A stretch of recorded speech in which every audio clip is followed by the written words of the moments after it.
Topic of the discussion is empirical relationship between mean, median and mode.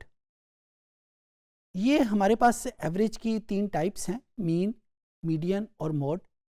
हमारे पास एक relationship भी है जिसकी वजह से हम इन तीनों को आपस में कनेक्ट कर सकते हैं. डिफरेंट टाइप्स ऑफ डेटा है और in different types of data के लिए हमारे पास एक डिफरेंट किस्म का रिलेशनशिप है. फॉर एग्ज़ाम्पल, जब हमारे पास डेटा सिमेट्रिक हो तो रिलेशनशिप कुछ और है. जब डेटा हमारे पास स्क्यूड हो, भले वो पॉजिटिवली स्क्यूड हो भले वो नेगेटिवली स्क्यूड हो, तो हमारे पास ये रिलेशनशिप डिफरेंट किस्म का है.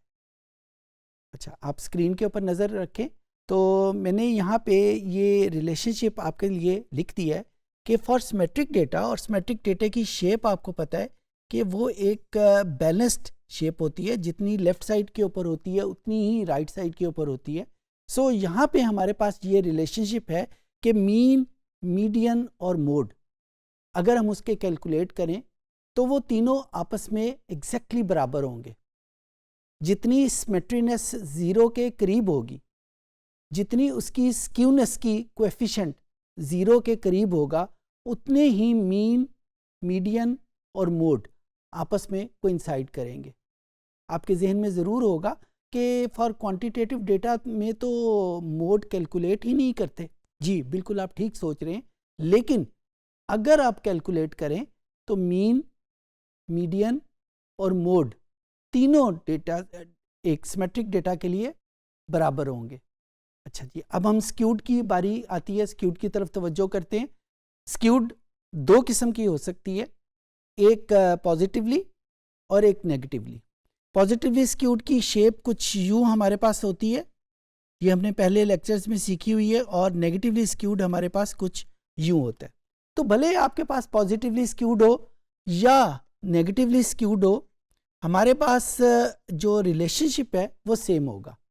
तो रिलेशनशिप क्या है कि मोड बराबर है 3 मीडियन माइनस 2 मीन. सो अगर हमारे पास डेटा का मीन वैल्यू गिवन है, अगर डेटे की मीडियन वैल्यू गिवन है, तो हम इस रिलेशनशिप को यूज़ करते हुए मोड की वैल्यू कैलकुलेट कर सकते हैं.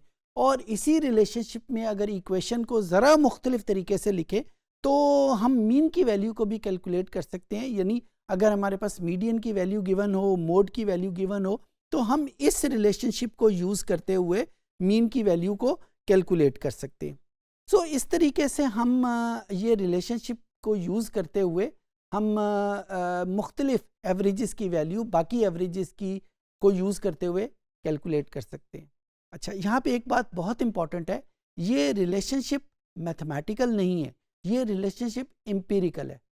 एम्पिरिकल हर उस रिलेशनशिप को कहते हैं जो मैथमेटिकली प्रूव ना किया जा सकता हो, लेकिन हमारी ऑब्जर्वेशन उसके बारे में यूं ही कहती हो. यानी आम तौर के ऊपर देखा यूं ही गया है, लेकिन ये मैथमेटिकली प्रूव नहीं किया जा सकता. सो ये रिलेशनशिप एम्पिरिकल है, मैथमेटिकल नहीं है. यानी आम तौर के ऊपर डेटा सेट में इसकी शक्ल कुछ यूं ही होती है, और इसकी इंडिकेशन कि ये मैथमेटिकल नहीं है, एम्पिरिकल है. अगर आप इस रिलेशनशिप को देखें तो मैंने ये अप्रॉक्सीमेटली इक्वल को टू का निशान यूज़ किया हुआ है. ठीक है, तो ये अप्रॉक्सीमेटली इक्वल का निशान हमें ये बताता है कि ये रिलेशनशिप मैथमेटिकल नहीं है, ये एम्पिरिकल है. I hope I could make my self understood.